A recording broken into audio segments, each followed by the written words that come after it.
Good morning, সুপ্রভাত। এই যে ম্যাগি বেরিয়ে যাচ্ছে দেখো। আর এই ম্যাগিকে দিয়েই আজকের ব্লগটাও শুরু করলাম। আকাশের অবস্থা মোটামুটি দেখেছো, খুব একটা ভালোও নয় আবার খুব খারাপ সেটাও নয়, মোটামুটি আছে আর কি। সেরকম সূর্যেরও দেখা নেই, কীরকম একটা চাপ হয়ে আছে। আর এতেই না সব থেকে বেশি গুমোট হয়। আর লিভিং রুমের জানলা থেকে ওপরটা দেখো কি মেঘ হয়ে গেছে এদিকটা, বারান্দা থেকে কিন্তু এটা বোঝা যায়নি।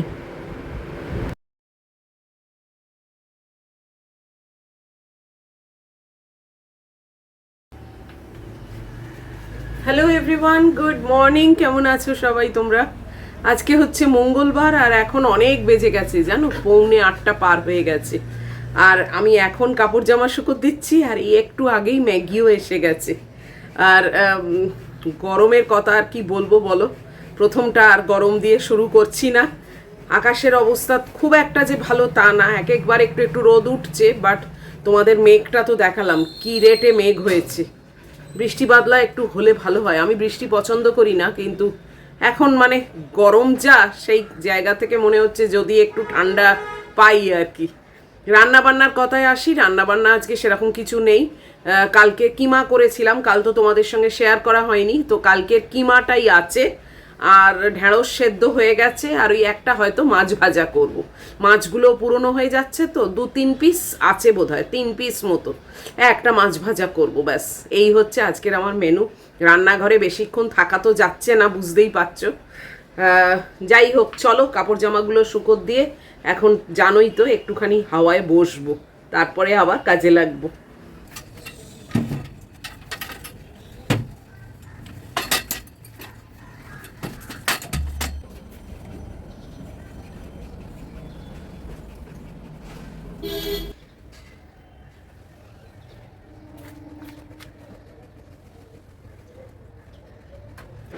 এই যে হাওয়ায় একটু বসে রেস্ট নিয়ে আবার চলে এলাম রান্নাঘরে।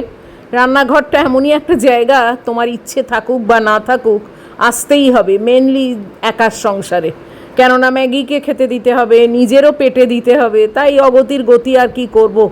আরামকে সাইডে রেখে মনের জোর করে চলে এলাম রান্নাঘরে। এই যে ভাত বসিয়ে দিচ্ছি এখন, এটা আমার আর পায়রার সন্তানের ভাত। ম্যাগির খিচুড়ি আর আমার একটা ডিম বসিয়ে দিয়েছি। কিমাটা বার করে নিলাম ফ্রিজ থেকে, আর এই ডিমটা এখন জলে ছাড়বো। কালকেই ডিম আনিয়েছি, আবার ডিমের দাম বেড়ে গেছে জানো। আগে 100 টাকায় বোধহয় 17-18টা ডিম পেতাম, আর এখন সেটা কমে 12টা হয়েছে। তো এই যে একটা মাছ বার করেছি, তাতে একটু হলুদ আর নুন দিয়ে মাখিয়ে আগে ভাজবো, তারপরে কিমাটা গরম করব। ওই একবারই একটু 6টা নুন দিয়ে দিলাম ঢেঁড়সে আর মাছে। নুনও বেশি খাওয়া উচিত না। কিমা আছে দেখো, যথেষ্ট কিমা আছে আমার জন্যে। ডিমটা হয়ে গেলে তারপরে মাছটা ভাজবো আর কিমাটা গরম করব, এইটুকুই শুধু কাজ। এত গরম হচ্ছে না আজকে, বিদিশা এখন সকালবেলা জানালো যে মানে হিট ওয়েভ হবে জানো, মানে আর ফিল হবে এমন যেন 50 ডিগ্রি। কি অবস্থা বলো তো।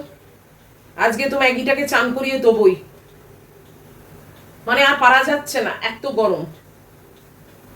ও বলছে তুমি সহ্য করো সহ্য করো। সহ্য তো করছি, বলো সহ্য করা ছাড়া আর উপায় বা কি? কোথাও তো আর পালাতেও পারবো না, কিছুই না। আমার বিশেষ করে ম্যাগিটার জন্য অন্তত, না হলে একা হলে কোথাও চলে যেতুম ঠান্ডা ঠান্ডার জায়গায়। আজকে তোমাদের সঙ্গে একটা জিনিস শেয়ার করব। আমাদের এই পরিবারের পাপিয়া দত্ত, ও হোয়াটসঅ্যাপে আমাকে একটা আর্টিকেল পাঠিয়েছে, একটা লেখা, খুবই ভালো। তো আমার মনে হলো যে তোমাদের সঙ্গে শেয়ার করি। ও অবশ্য বলেছিল যে মুন এটা পারলে সবার সঙ্গে শেয়ার করো, বাট বেশ কয়েকদিন আগে পাঠিয়েছে। জানি না পাপিয়া, হয়তো তুমি ভাবছো যে মুন আর পড়লো না, শেয়ারও করলো না, একেবারেই তা নয়। একের পর এক চলছে, তাই জন্য ঠিক হয়ে ওঠেনি। বাট আজকে অবশ্যই তোমার লেখাটা সবার সঙ্গে শেয়ার করব। আমি তো পড়েইছি, 2-3 দিন আগেই পড়েছি, তো আজকে সেইটা শেয়ার করব। তাহলে তোমাদেরও ভালো লাগবে, দেখো লেখাটা কিন্তু বেশ ভালো। যাই হোক, চলো আমার ভাত, ম্যাগির খিচুড়ি, ভাত, ডিম সব চলছে।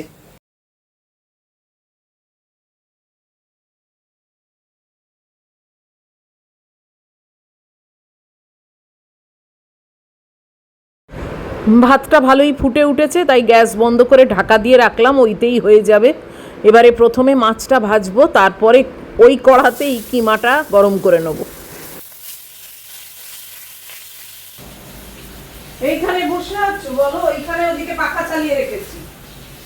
হ্যাঁ, এই গরমের মধ্যে বসে আছো, আবার এখানকার পাখা চালাই। গরমে কেউ বসে? ঘরে বসেছিলে, ঘরে পাখা চালিয়ে এলাম, আবার এখন এখানে বসেছো। কি যে করো না তুমি।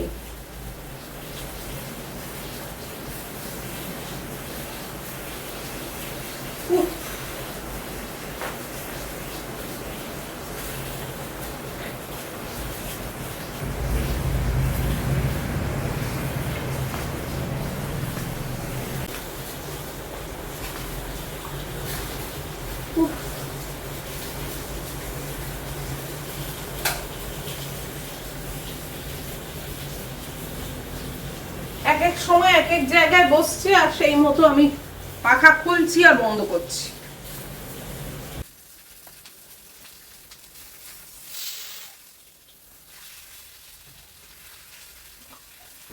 মাছটা ভাজা হয়ে গেল, এবার নামিয়ে নেব।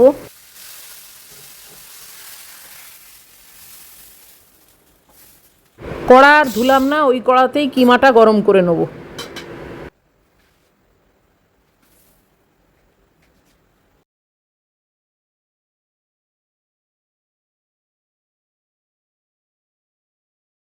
ব্যাস, কিমাটাও গরম করা হয়ে গেছে, এবারে কড়াটা ধুয়ে নেব।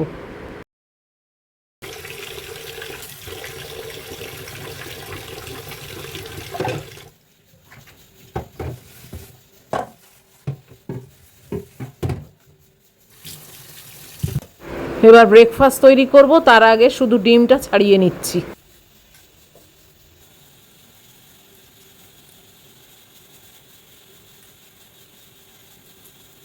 ব্যাস, রান্নার পাট শেষ, এবার ব্রেকফাস্ট রেডি করে নিয়ে চলে যাব।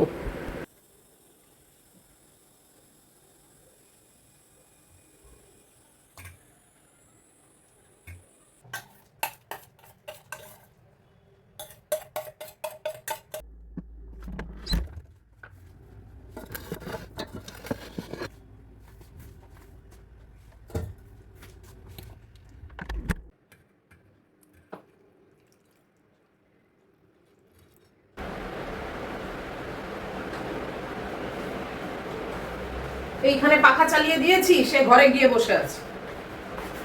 এই করছি সারাদিন।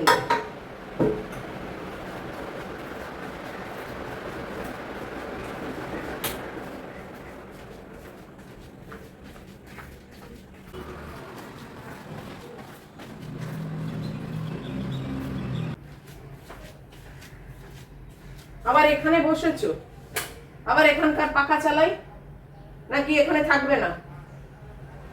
আমি বাইরে বসবো, চলো, তোমার এখানে দরকার নেই। আবার তো চলে আসবে বাইরে, আমি জানি।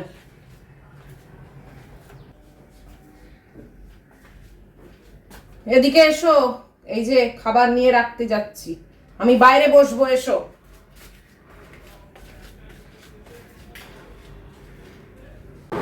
গরমে পুরো পোস্তে খেতে বসেছি। আজকে একটা আম নিয়েছি, আর আপেল আর ওটস। এখন বাজে ঠিক 10টা। খেয়ে নিই, খেয়ে ম্যাগিকে খাওয়াবো, তারপরে আমাদের দুজনের চান হবে, তারপরে তোমাদেরকে ওই জিনিসটা শোনাবো।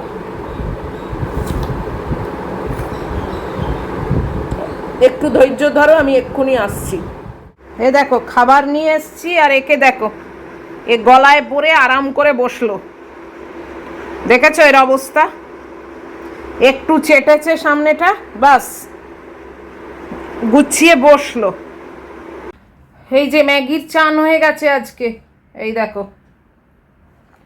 আর এখন বাজে 12টা, আর আমি এইমাত্র চান করে বেরোলাম। ওকে চান করিয়ে আমি চান করে, আজকে আর চানটা ওর তোমাদের সঙ্গে শেয়ার করতে পারিনি, কেননা আমার মোবাইলে চার্জ ছিল না। তো এই যে চার্জে ঢুকিয়ে তারপরে আমি চান করাতে গেছি, আর এখন খুললাম চার্জটা। তো যাই হোক, চলো চটপট আমি ওই পম্পা পাঠিয়েছে যেটা, সেটা তোমাদের সঙ্গে শেয়ার করছি। বেশি বড়ও নয়, তবে বেশ ভালো। কর্মের ফল ফেরত আসেই, এইটা হচ্ছে মানে টাইটেলটা আর কি। স্ত্রী, প্রেমিকা, বন্ধু, শত্রু, আত্মীয় স্বজন ইত্যাদি এই সংসারের যত সম্পর্ক আছে সবই আমাদের জীবনে আসে কারণ তাদেরকে হয় আমাদের কিছু দিতে হয়, নয়তো তাদের কাছ থেকে কিছু নিতে হয়। ঠিক তেমনই সন্তান রূপে আমাদের পূর্বজন্মের কোনো সম্পর্কযুক্ত আত্মাই জন্ম নিয়ে আসে। শাস্ত্রে এদের 4 প্রকার বলা হয়েছে। প্রথম মানে 1 নম্বরটা হচ্ছে ঋণানুবন্ধ সন্তান। পূর্বজন্মে এমন কোনো ব্যক্তি যার কাছ থেকে আপনি ঋণ নিয়েছিলেন বা যার কোনোভাবে অর্থ সম্পত্তির ক্ষতি করেছিলেন, সে আপনার সন্তান হয়ে জন্ম নিতে পারে। সে অসুস্থতা বা অপ্রয়োজনীয় কাজে আপনার অর্থ ব্যয় করাবে যতক্ষণ না সেই হিসেব সম্পূর্ণ মিটে যায়। দ্বিতীয় হচ্ছে শত্রু সন্তান। পূর্বজন্মের কোনো শত্রু প্রতিশোধ নেওয়ার জন্য আপনার সন্তান হয়ে জন্ম নিতে পারে।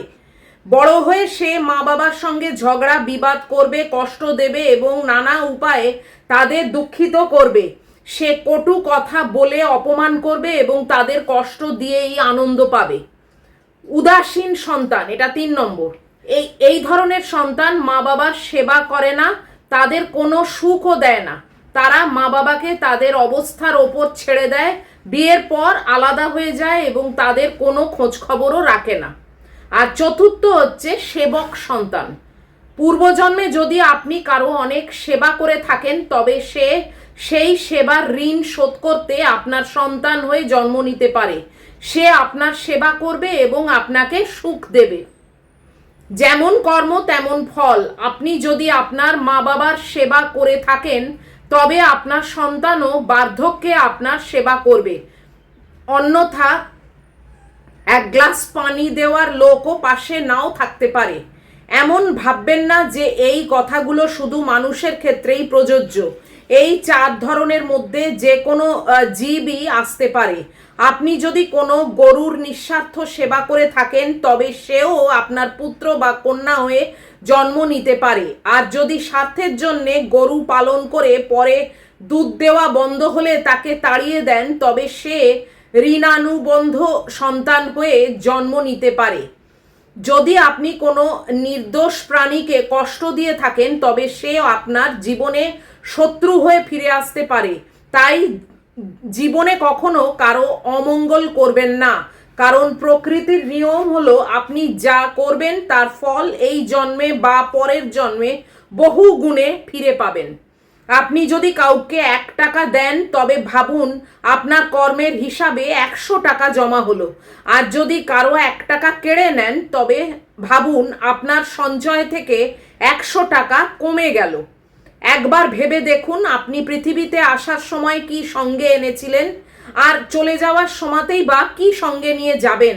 যারা চলে গেছেন তারা কত সোনা রূপো সঙ্গে নিয়ে যেতে পেরেছেন। মৃত্যুর পর যে সোনা দানা ধন সম্পদ ব্যাংকে পড়ে থাকে সেগুলো এখানেই থেকে যায়। সন্তান যদি ভালো ও যোগ্য হয় তবে তার জন্য কিছু রেখে যাওয়ার প্রয়োজন নেই, সে নিজেই উপার্জন করতে পারবে। আর যদি সন্তান অযোগ্য হয় তবে যত সম্পদই রেখে যান না কেন সে অল্প দিনের মধ্যেই সব নষ্ট করে ফেলবে। আমি, আমার, তোমার এবং সমস্ত ধন সম্পদ এই পৃথিবীতেই থেকে যাবে, কিছুই সঙ্গে যাবে না। যদি কিছু সঙ্গে যায় তবে তা হলো আপনার কর্ম। তো এইটা হচ্ছে পম্পা পাঠিয়েছিল, বেশ ভালো একটা লেখা এবং খুবই সত্যি কথা। এটা বাবু উঠো না, তোমার গা এখন ভিজে, আমি চলে যাব। খুবই সত্যি কথা এবং সত্যি এটা সবার জানা উচিত বা মনে রাখা উচিত। এবং সত্যি এটা খুব খাঁটি কথা যে তুমি যেমনটি দেখাবে তেমনিটি তোমার কাছে এই জন্মে না হলেও পরের জন্মে সুদে আসলে কিন্তু ফেরত আসবে। তাই সব সময় সৎ পথে থাকা উচিত এবং কারুকে কষ্ট না দেওয়াই উচিত। যতটুকু সম্ভব ততটুকু নিয়েই সুখী থাকা উচিত। আর বেশি চাহিদার কোনো দরকার নেই এবং কারুকে অহেতুক কষ্ট দেওয়ারও কোনো প্রয়োজন নেই। তো যাই হোক, প্রচণ্ড গরম হচ্ছে, তো এত অবধি রাখছি আজকের ভিডিওটা। যদি এত অবধিও তোমাদের ভালো লাগে এবং এই আর্টিকেলটা তোমাদের ভালো লাগে তাহলে প্লিজ একটা লাইক শেয়ার কমেন্ট আর সাবস্ক্রাইব করো। অবশ্যই ফিরে আসবো আবার পরের ভিডিওতে। টিল দেন তোমরা খুব ভালো থাকবে, খুব সাবধানে থাকবে। Love you all.